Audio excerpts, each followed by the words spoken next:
여러분 안녕하십니까, 최석태입니다. 요즘 하도 이상한 일이 자주 발생합니다. 오늘 4월 17일 새벽 4시 반 경남 진주에서 방화 살인 사건이 일어났습니다. 가자동 임대아파트라고 합니다. 4층에 사는 42살 안모씨, 자기 방 안에 휘발유를 붓고 불을 질렀습니다. 당연히 연기가 피고 불이 번졌겠죠. 또 주민들이 새벽에 놀라서 대피를 했습니다. 그런데 이 안모씨 양손에 흉기를 들고 대피하는 주민들을 상대로 흉기를 휘두르기 시작했습니다. 2층과 4층 계단을 오가면서 긴급히 달아나는 주민들을 상대로 흉기를 휘둔 것입니다. 이 결과 모두 5명이 숨졌습니다. 그리고 3명이 중상을 입었습니다. 2명은 다쳤습니다. 그리고 모두 8명이 연기에 질식돼서 또 병원에서 치료를 받고 있습니다. 모두 18명이 죽거나 다친 것입니다. 엄청난 사건입니다. 특히 희생자 가운데서는 10대 여성 2명, 그리고 60대 여성 또 2명, 이 밖에 70대 어르신 남자 1명 등 5명이 숨졌는데, 모두 우리가 볼 때 여성이든지 그리고 어린이 또 어르신 이런 보호해야 할 그런 대상이었습니다. 그런데 범인은 키가 1m 75cm 정도 되는 건장한 체격이었습니다.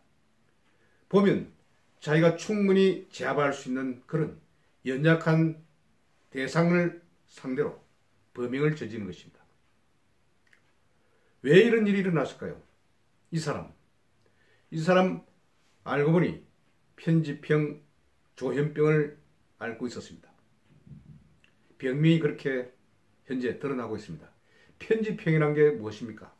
어디에 집착하는 그런 성격이란 말입니다. 그리고 조현병은 정신분열증입니다.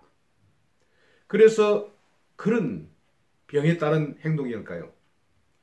자기가 4층에 삽니다. 그리고 5층 506호에 여성 2명이 사는 집이 있었습니다.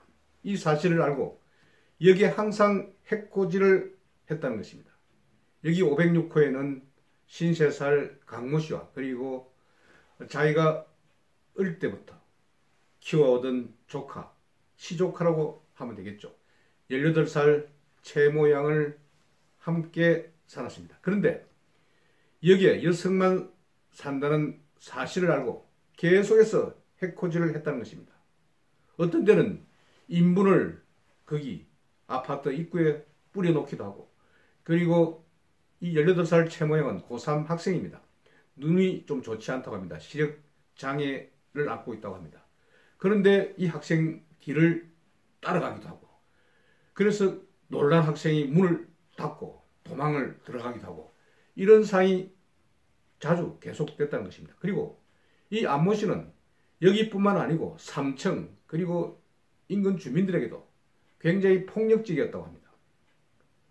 그런 상황이었습니다. 그래서 506호에 사는 강모 씨는 이런 사실을 잡아내기 위해서 자기 집 앞에 CCTV까지 설치를 했는데, 이 CCTV를 보면 이 안모 씨가 채 모양을 쫓아가는 그런 모습도 보이고, 그리고 오물을 뿌리는 그런 모습도 나타나고 있습니다. 그래서 이 강모 씨가 경찰에 여러 차례 신고를 했다고 합니다. 이렇게 신고를 했는데도 경찰이 미적된 그런 사항이 있습니다. 한 번만 재물손괴로 입건이 되어 있고, 나머지 신고에 대해서는 뭐 제대로 수사를 하지 않고, 그리고 입건도 하지 않았다고 합니다.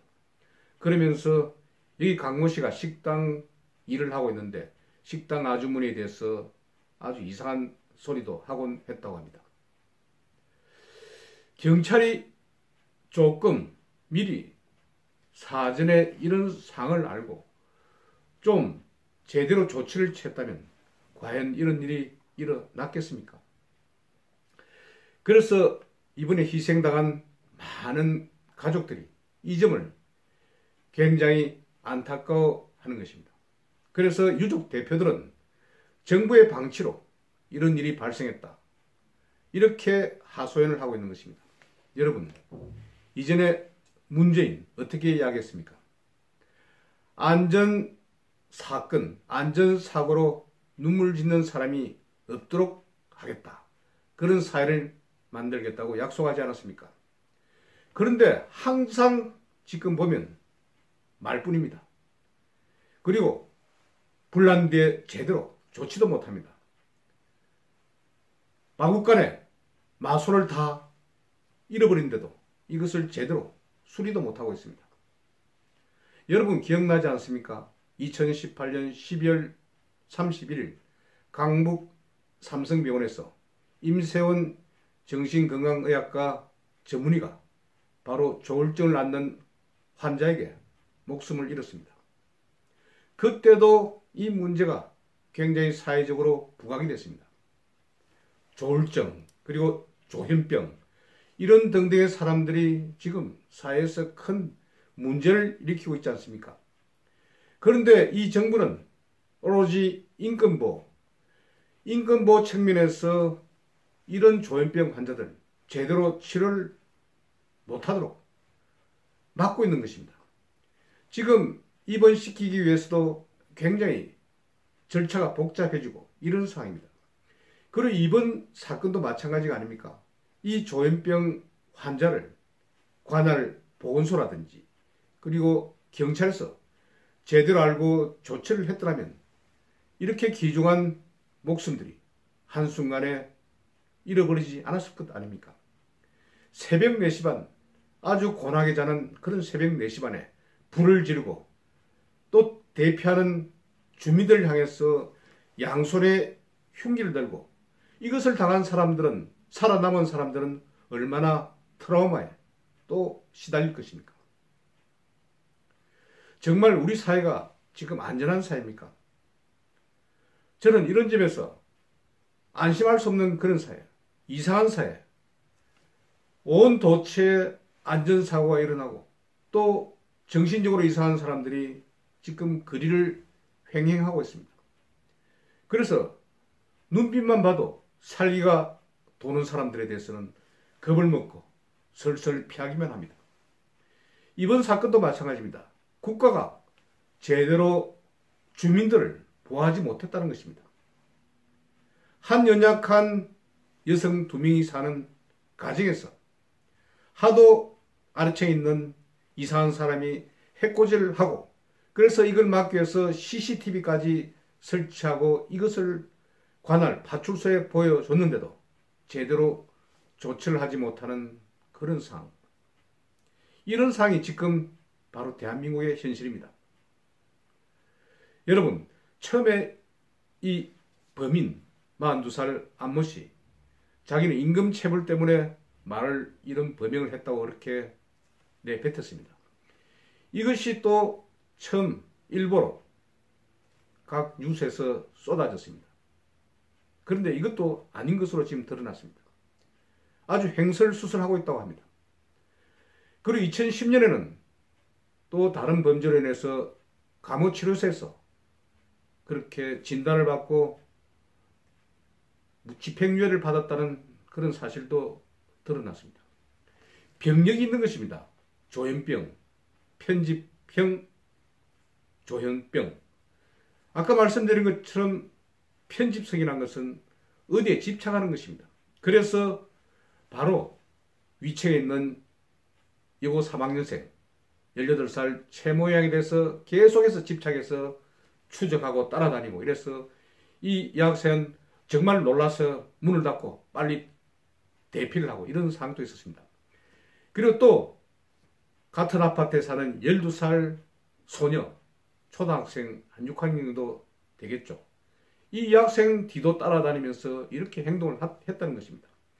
그러면 주민들이 이 상황을 경찰이라든지 관리사무소에 또 신고를 했다고 합니다. 그리고 여기가 임대 아파트이기 때문에 임대 아파트 담당하는 공사에, 주택관리공사에 너무 무섭다. 이 사람을 좀 퇴근을 시켜달라. 이런 식으로 주민들이 직접 전화까지 걸었다고 합니다. 그러면 이것이 사회적으로 좀 시스템적으로 움직여야 되는 것 아닙니까? 경찰이라든지 보건소라든지 주택관리공사라든지 효율적으로 연계적으로 움직이면서 이런 사람이 있으면 주민들이 굉장히 어려운 상황이다. 그래서 어떤 조치를 취해야 한다. 이런 것이 왜 못됩니까? 사회 안전망이 왜 이렇게 허술합니까?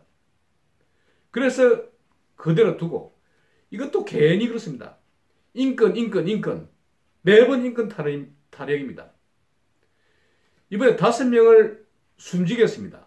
또 희생자가 더 나올 수도 있습니다. 지금 중상자가 제법 많기 때문에. 그런 상황에서 경찰은 이 42살 안모 씨의 신상을 아직까지 밝히지 않고 있습니다. 무슨 이런 나라가 있습니까? 그러면 이런 범행을 저지른 사람은 즉시 신상을 빨리 파악해서 국민들에게 알림으로써 여기에 관련된 여러 가지 제보들이 나오지 않겠습니까? 이런 상황이 돼야 되죠. 신속하게 대처하고 또 이것에 대응하는 그런 체계적인 모습이 돼야 되죠.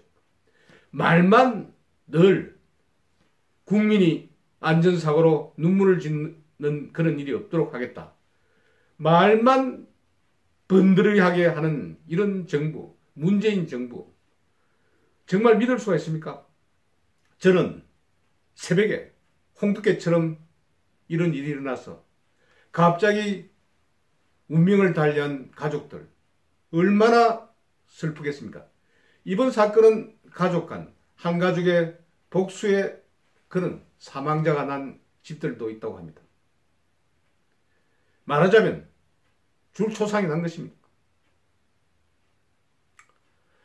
여러분, 우리 사회의 안전망이 너무 부실합니다. 계속해서 지금 그러지 않습니까? 강원도 고성에서 산불이 터져나오고 그런데도 제대로 대응이 되지 않고 재난 관리도 되지 않고 그리고 재난 주간 방송 KBS는 가동이 되지 않고 사회 시스템이 지금 작동이 되지 않고 있는 것입니다. 그래서 우리 사회가 안전망이 전혀 없는 사회예요. 세월호 말만 세월호 사건이 난 지 5년이 지났습니다. 그런데 지금 제대로 정착이 되고 또 시스템적으로 어떤 상황이 벌어질 경우 이것을 체계적으로 대처하는 그런 능력이 지금 있습니까? 이번 진주에서 일어난 사건 임대 아파트로 합니다. 서민들이 사는 아파트입니다. 그리고 42살 안모 씨 2015년 12월부터 이 아파트 15평짜리 임대 아파트에 혼자 그렇게 살았다고 합니다. 처음에는 직업이 있었는지 모르겠지만 지금 무직입니다. 이 무직자 그리고 편집형 조현병 환자 이런 사람에 대해서 제대로 파악을 했습니까? 관할 시도 그리고 보건소, 경찰 등등 그리고 또 전과가 있는 거 아닙니까? 조현병에 의한 전과가 조현병이 바로 정신분열증 환자입니다. 그래서 제대로 치료가 됐습니까? 이런 사람을 제대로 치료하고 또 앞으로 잘 살 수 있도록 조치를 하는 것이 바로 정부가 할 일 아닙니까? 매번 쓸데없이 돈을 공짜 복지에 계속 퍼날리고 그리고 문제역효라면서 쓸데없는 건강보험료, 외국인들 정말 우리나라에 살지도 않을 임시체류자들 이런 사람들에 대해서는 모두 케어를 하면서 왜 정작 우리 국민들에 대해서는 이렇게 무관심한 것입니까? 저는 문재인 정부의 허구성 이런 것에 대해서 너무 싫습니다. 저는 오늘 새벽 4시 반에 정말 유명을 달리하신 5분 70대 어르신 그리고 60대 여성 할머니도 있다고 합니다. 그리고 10대 12살 소녀 18살 고3 학생들 5분의 명복을 빕니다. 정말 우리 사회 안전망이 너무 떨어집니다. 우리가 언제 어떻게 당할 수도 있는 그런 두려움을 가지고 있습니다. 문재인 정부 제발 좀 똑바로 하길 바랍니다. 오늘 진주 가자동 임대 아파트에서 발생한 이런 끔찍한 방화 살인 사건을 보면서 한번 여러분들과 함께 생각을 나눴습니다. 경청해 주셔서 대단히 감사합니다.